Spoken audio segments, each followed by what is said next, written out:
Hello guys, आपका स्वागत है हमारे यूट्यूब चैनल अंकित लेक्चर 2 पर। हम पढ़ रहे थे BSc BEd first year math का एक चैप्टर जिसका नाम था derivative of an arc and pedal equation, जिसके अंदर अभी तक हमने उसके कुछ पार्टों का अध्ययन किया। उसके अंदर हमने उसके कुछ बेसिक फॉर्मूले एवं उसके कुछ एग्जाम्पल हल किए हैं।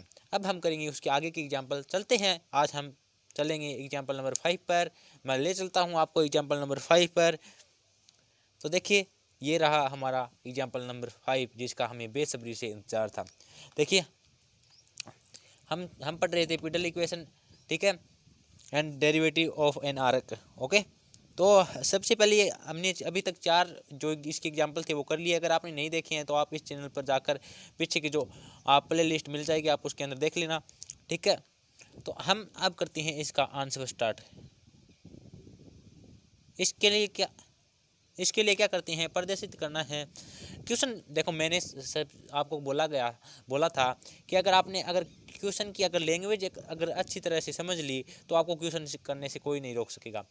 देखिए, ध्यान से देखिए कि वक्र को r = a थीटा में ध्रुवीय अधोलंब सबसे बोला गया है कि ध्रुवीय अधोलंब ज्ञात करना है और सिद्ध करना है कि वो एक अचर है। सेम पहले वाला क्वेश्चन है, सेम पहले वाला जो हमने इसके जस्ट पहले किया, ठीक है। फिर बोला गया है कोई वक्र दे दिया और इस पर ये ध्रुवीय अर्धस्पर्शी अचर ज्ञात करना है।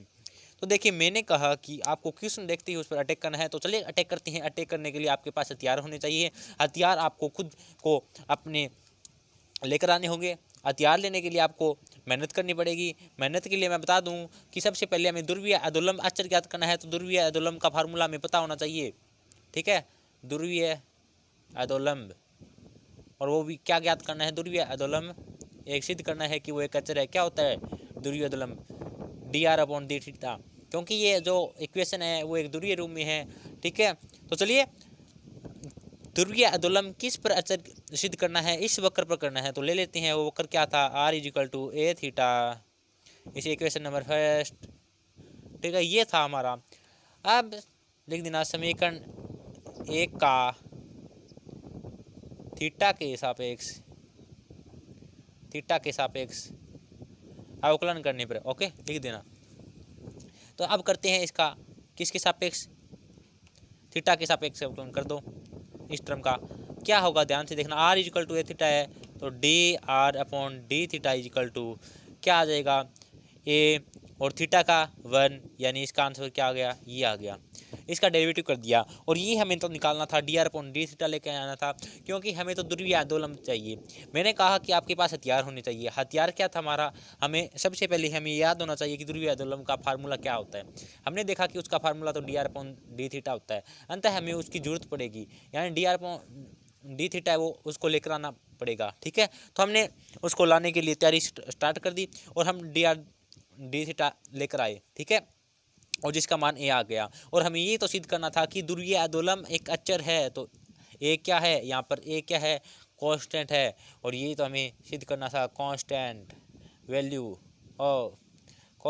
है a, ओके, और ये सिद्ध करना था। इसी प्रकार सेकंड वक्र लेकर ध्रुवीय अर्धस्पर्शी अचर है, यह ज्ञात करना है।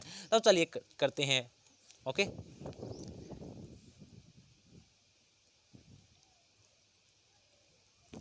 उससे पहले मैं बता दूं कि वक्र क्या है। वक्र r थीटा = a, इसे इक्वेशन नंबर 3 दे दो।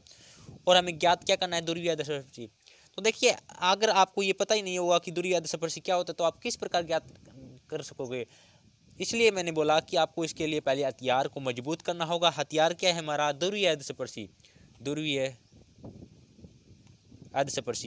ध्रुवीय अर्धस्पर्शी ज्ञात करने का फार्मूला क्या होता है, आपको पता होगा। जैसे कि ध्रुवीय अर्धस्पर्शी ज्ञात करने का फार्मूला होता है r² dθ/dr, ठीक है। तो अब देखो, हमारे पास ये हथियार था। अब इससे हमें पता चला कि हमें dθ/dr की वैल्यू चाहिएगी और r का मान तो हम सीधे रख देंगे। तो देखिए, dθ/dr तो हम नहीं निकाल सकते। हम क्या करते हैं, यहाँ से dr/dθ, तो देखिए dθ/dr हमें लेके आना है। तो क्या करते हैं, हम सबसे पहले यहाँ से क्या करते हैं, थीटा की वैल्यू निकालते हैं, क्योंकि हमें D theta upon D are हम वैसे भी उसका उल्ट कर लेते हैं, लेकिन हम यहाँ से डायरेक्ट करते हैं। D theta upon D are निकालना है तो उसके लिए थीटा की वैल्यू हमारे पास होनी चाहिए। यहाँ से थीटा की वैल्यू निकाल लेते हैं, ए अपॉन आर, यहाँ मल्टीप्लाई में यहाँ पे डिवाइड में आ जाएगा। ओके, अब ये किसकी वैल्यू आ गई, ये थीटा की वैल्यू आ गई। अब इस टर्म का लिख देना थीटा के सापेक्ष, किसके सापेक्ष, थीटा के सापेक्ष नहीं करेंगे, आर के सापेक्ष करेंगे। ठीक है, आर के सापेक्ष, आर के सापेक्ष अवकलन करने पर, ओके लिख देना, आर के सापेक्ष अवकलन करने पर क्या होगा इस टर्म का करेंगे, क्योंकि हमें तो D theta upon D are चाहिए। तो आप सोचोगे कि आर के सापेक्ष क्यों किया, थीटा के सापेक्ष क्यों, क्योंकि हमें डी थीटा तो चाहिए, D theta upon D R, तो आर के सापेक्ष करेंगे। क्या होगा, D theta upon D R is equal to A, यहाँ पे क्या है, कांस्टेंट है, आर स्क्वायर आर का डिवाइड में है, इसका 1/r का क्या होता है, -1/r स्क्वायर होता है, डेरिवेटिव आपको पता होगा, -1/r स्क्वायर। ये किसका मान आ गया, ये इस इक्वेशन नंबर 4 दे देती हैं, ये D theta upon D R का मान आ गया। और हमारे पास ध्रुवीय अधस्पर्शी का फॉर्मूला क्या है, मैं लिख देता हूँ, R square D theta upon D are.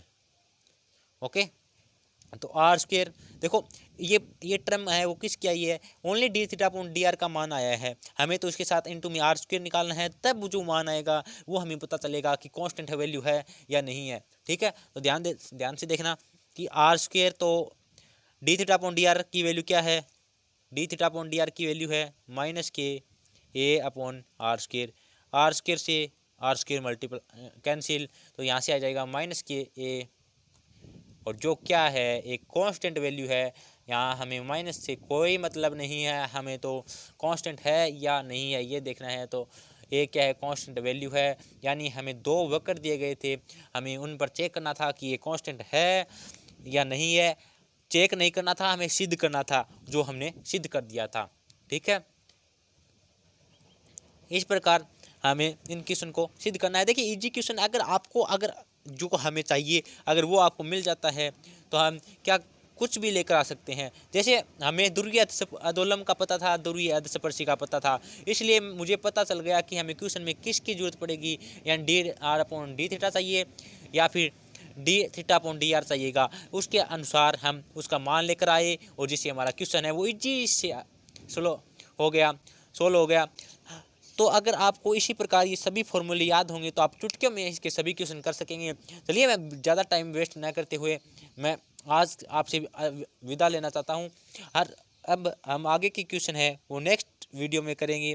तब तक के लिए बाय बाय। उससे पहले एक बात, अगर आपको ये मेथड आपको ये अच्छा लगा हो और ये वीडियो हमारी दिल से अच्छी लगी हो तो लाइक ज़रूर करना, अगर चैनल पर नए हो तो सब्सक्राइब जरूर करना। धन्यवाद।